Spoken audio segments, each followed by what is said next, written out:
नमस्कार, सार्वमंथन न्यूज महाराष्ट्रमध्ये आपलं स्वागत. पाहुयात आजची सविस्तर बातमी.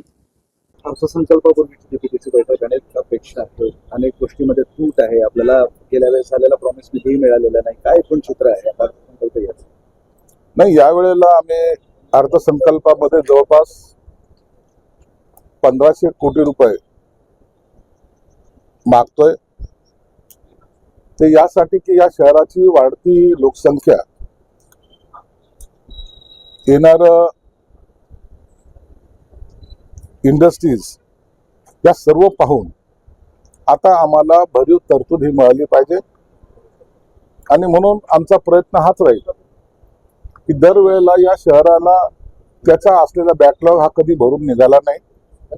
तर या वेळेला मुख्यमंत्री देवेंद्र फडणवीस साहेब हे याकडे जातीने लक्ष देऊन आम्हाला न्याय देण्याचा प्रयत्न करतील. राजकीय प्रश्न आहे. राष्ट्रवादीवर विलिनीकरणाचा सगळा प्रकार सुरू होता. आता यावर असं म्हणणं आहे राष्ट्रवादी सत्तेत असणाऱ्याचे की विलिनीकरणाची घाई कशासाठी, आणि विलिनीकरण म्हणताय तर मग त्याचे पुरावे तर द्यावे. आता राष्ट्रवादीमध्ये अंतर्गत जो चाललेला वाद आहे त्या वादावर आमच्यासारख्याने बोलणं उचित नाहीये. की राष्ट्रवादी एक गट म्हणतो की विलिनीकरणाची बोलणी झाली होती, दुसरा गट म्हणतो की विलिनीकरणाची काही बोलणी झाली नव्हती. आता ज्यांच्या समोर हे सगळे काही प्रकार घडले होते ते अजितदादा आज हयात नाही. म्हणून आता नेमकं काय घडलं, त्याचे काय पुरावे आहेत, या खोलात जाण्यापेक्षा त्या दोन्ही पक्षाचं एकमेकाशी असलेलं आता तर नातं मला वाटतं आता दूर होत चाललेलं आहे. म्हणून विलीनीकरण होईल अशी शक्यता थोडी कमी वाटते. चोऱ्याचोळे असं म्हणतात की दादाच राहिले नाहीत, आता कुणाबद्दल जुनं काढून जुन्यावर चर्चा काय करतात. मग जुन्यावर तेच आहे ना, आता जुन्यावर चर्चा करून काय अर्थ नाही. आता विलीनीकरण करायचं का नाही करायचं असलेल्या नेत्यांनी एकसाथ आपसात बसून ठरवावं लागेल आणि तो त्यांचा अंतर्गत प्रश्न असेल.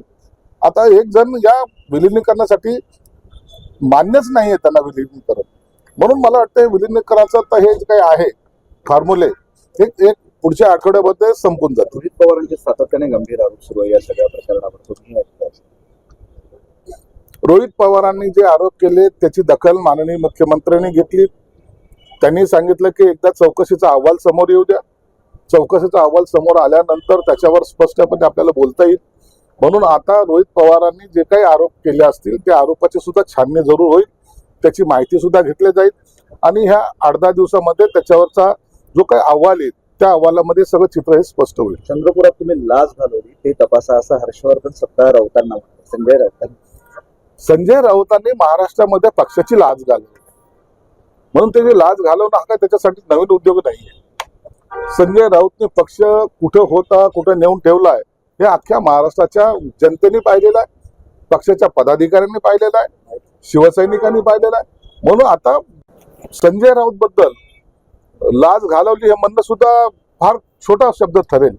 म्हणून आता हे उभाटाचं एकदा ओम स्वा फट जेव्हा होईल तेव्हाच तो उभाटा आपल्याला पाहायला मिळेल. निकालावर उद्धव ठाकरे असं म्हणाले की पैशाचा महापूर दिसला, आता निष्ठेची भिंत काही कोसळली नाही.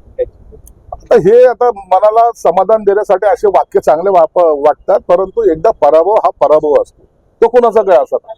अनेक दिग्गजाचे लोक पडली म्हणून त्यांनी पराभव मान्य केला नाही अशातला भाग नाही. एकदा निवडणूक आहे, याच्यामध्ये सर्व तंतमंत सगळं अवलंबले जातात आणि जो निकाल येईल तो सर्वांना मान्य करायचा असतो. वाढत्या अतिक्रमणामुळे मुंबईत रस्त्यांची इतकी वाईट अवस्था झाली आहे की पुढच्या 10 वर्षात मुंबईकर घोड्याला प्रवास करतील असं उच्च न्यायालयाने महापालिकेवर ताशेरे ओढले. गेल्या काही वर्षाची ट्रॅफिक अवस्था बघतो, काय सांगतात?